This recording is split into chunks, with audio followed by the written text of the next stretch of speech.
Talks are underway with Indigenous groups to gain support for a pipeline to BC's coast. The Alberta government is leading the application to send more crude west and then off to market.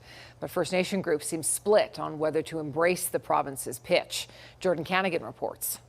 Alberta's premier calls a pipeline west a once-in-a-generation opportunity, and now the province is seeking support from First Nations along a potential route. When you're looking at the scales, metaphorically, that the support scale is actually a little bit heavier than anybody could have anticipated. Alberta announced earlier this month it would spearhead the initial work for a proposed pipeline to BC's northwest coast.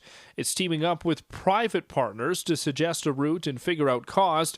Also part of the plan, Indigenous engagement and co-ownership of a possible project.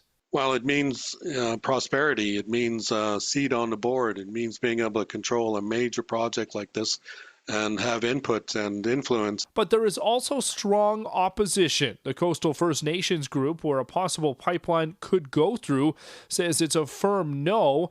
We must inform Premier Smith once again that there is no support from Coastal First Nations for a pipeline and oil tankers project in our coastal waters, reads a statement. Well, many of the groups that are against the pipeline haven't talked to the proponents, haven't informed themselves properly or enough regarding, pipeline safety, integrity, environmental protection, and so forth. The proposed line could send 1 million barrels of Alberta bitumen west and then off to international markets.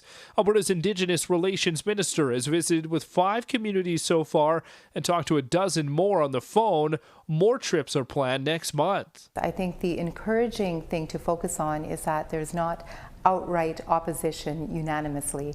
There is support because communities are seeing, like Haisla First Nation, for example, they're involved in Cedar LNG. There is an understanding that these kinds of resource projects bring significant benefit. Jordan Canagan, CTV News, Calgary. Alberta is putting up $14 million for the initial work for the pipeline proposal. The application to the Federal Major Projects Office is expected to happen next spring.